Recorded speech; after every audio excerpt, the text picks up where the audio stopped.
Yeah, so I think as I try to recollect and go back to when missions became a reality for me, I'd probably have to trace it back into college, because college is when I really came to know the Lord. I had spent the majority of my life in church, in a good church that preached the Bible, worshiped, put stress on the real gospel.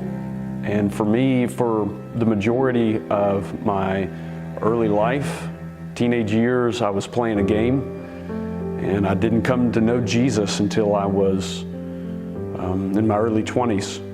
And immediately when I came to know Jesus, there was a hunger for evangelism and discipleship and the reality of world missions and the urgency for it.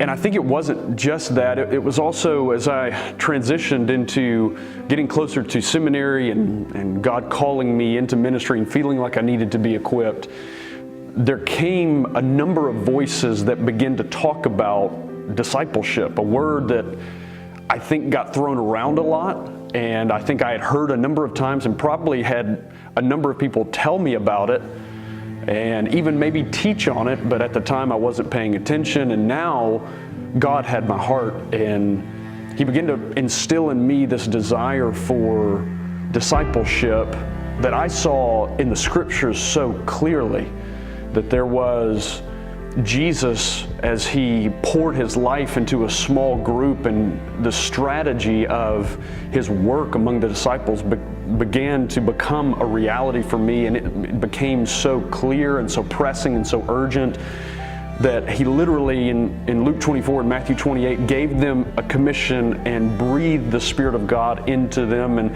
as they went in the power of the Spirit, they literally exploded with the gospel. And I began to see that also throughout all of the lives of the apostles and Acts and the epistles, that this was a reality for them as well, and this actually was their strategy for reaching the world. And I thought, I have to rethink everything. I have to rethink what I'm living my life for. I have to rethink the way that I'm doing ministry. I have to rethink what ministry is all about, that it's not about any sort of commercial idea of the church. It's not about any consumeristic idea of the church. What makes a church healthy is not how many people come and sit in on a Sunday morning, but how many people are out dedicated to ministry. And as I began to think about that more and more, my heart began to turn to the need for discipleship all around the world. And I think that, coupled with the fact that I'd seen a lot of damages. I think I'd seen a lot of damaging things on the field that I thought were, in cross-cultural context, that I thought were really not helpful. I think a lot of it surrounded the idea that people that come from the West not only bring the gospel, but also bring Western methodology into a non-Western context. And it almost feels like we were shoving not the gospel, but the way that we understood church life and the way we understood Christianity into their context, and sort of making it something that didn't fit their culture. And as a result, I wonder if the gospel was just seen by many, and maybe continues to be seen by many, as just a Western religion. And I remember sitting in a church in a cross-cultural context and thinking, this should feel different, but it's not any different. This should feel like I'm not sitting in an American church.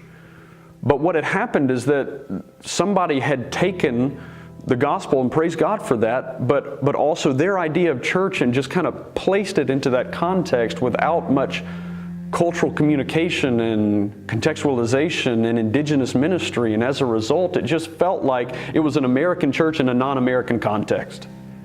And so these two streams kind of came together for me: the need for discipleship, like that was what ministry was all about, as well as the need for contextualized ministry, the need for it to be specific to each culture and specific to the people group that's being worked with.